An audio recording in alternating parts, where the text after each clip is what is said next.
Of course, tight hip flexors cause all back pain, right? Welcome to Movement Project, guys. Tim Remetzer, Doctor of Physical Therapy, Orthopedic Specialist.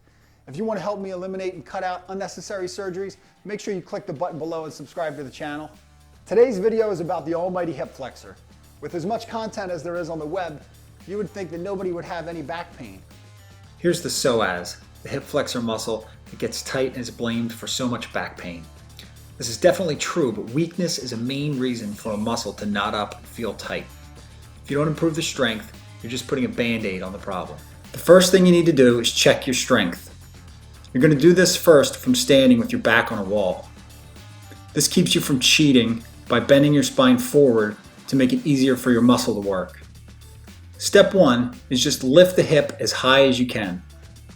After that, I want you to grab your knee and see if you can pull it further to your chest. Now let go and see if you can hold the position for at least 5 seconds, preferably 10. If you can't or you cheat by bending to the side like you see here, congratulations, you have shortened hip flexor weakness. If standing's too difficult or you're too unsteady, here's the exact same test in sitting.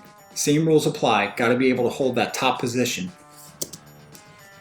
Okay, now we identified weakness, let's work on strengthening and follow it with some stretching.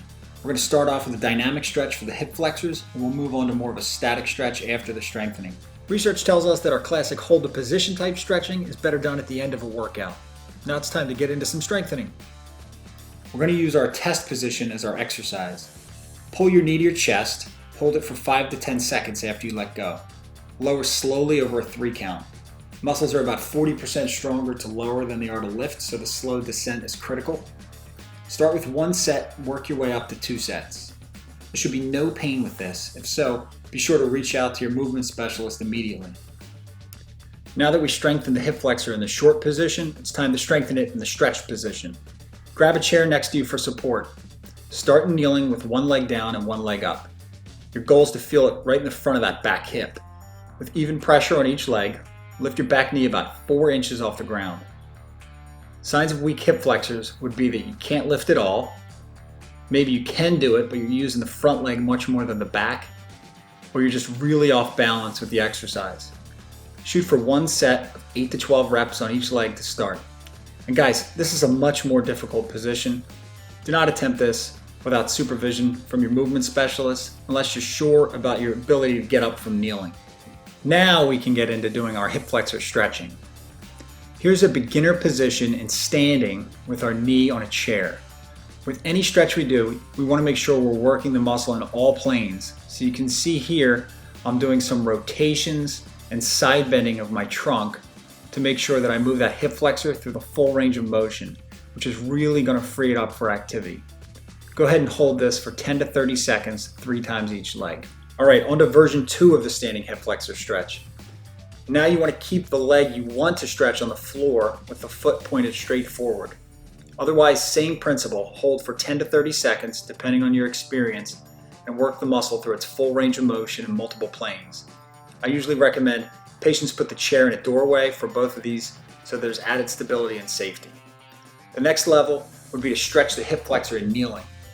This is much more direct since we've taken the lower leg out of the equation. Same repetition and set count. There should obviously be no back pain with any of these exercises. If you have knee pain or difficulty kneeling, obviously stick with the standing versions of this stretch.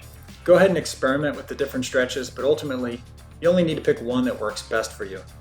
It's probably overkill to do all of the positions. If you're looking for something a little bit more advanced, here's the hip flexor stretch using an elastic mobility band to either assist the hip going forward by pulling the top of your femur bone more into the stretch, stretching the hip ligaments to the side during the movement, or to reposition the hip slightly backwards, which often makes the stretch more comfortable for patients. Every stretch so far has pulled the hip part of the muscle away from the spine part. Now we finish by stretching the spine part of the muscle away from the hip. To take this 1 step further, you can add a knee bend to the stretch to add additional pull on the muscles. This is not for you if you have poor spine mobility or any pain whatsoever. You know the drill. Reach out to your movement specialist ASAP. There it is, guys. By now your hips should be feeling incredibly limber. If you had any difficulty or pain doing any of these moves, Don't forget, physical therapists are uniquely trained in the musculoskeletal system and can help you get to the bottom of these issues. Make sure you subscribe to the channel so you never miss any future content. If you want to feel, perform, and live your best, you've got to move your best. Keep it moving.